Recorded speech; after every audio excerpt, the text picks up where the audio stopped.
বদরের ময়দানে এই পাশে কোরাইশ, এই পাশে মুসলমানেরা। বিশ্বনবী জালামি ভাষণ দিলেন, বললেন কুমু ইলা জান্নাতিন আরদুহাস সামাওয়াতি ওয়াল আরদ উইদ্দাত লিল মুত্তাকিন। ও আমার সাহাবারা, ওই জান্নাতের দিকে ছোট, যে জান্নাত আকাশ জমিন বিস্তৃত। তোমরা দেখতে পাচ্ছ এটা বদরের ময়দান না, এটা আল্লাহর জান্নাত। আওয়াজ করে পড়েন আল্লাহু আকবার। বিশ্বনবী বললেন ছোট ওই জান্নাতের দিকে, যে জান্নাতের বিস্তৃতি আকাশ জমিন বিস্তৃত।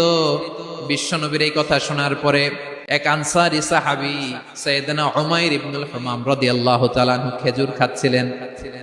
তিনি বিশ্বনবীর দিকে তাকিয়ে কথা শুনছেন আর খেজুর খাচ্ছেন। যখন বিশ্বনবী বললেন জান্নাতের দিকে ছোট, যে জান্নাত আকাশ জমিন বিস্তৃত, বিশ্বনবীর কথা শোনা মাত্র সাইয়েদনা উমাইর ইবনুল হুমাম বললেন বাহ বাহ। কি বললেন?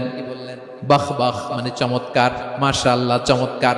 আমরা ইদানিং কালে চমৎকার কিছু দেখলে ইংরেজিতে বলে ফেলি না ওয়াও।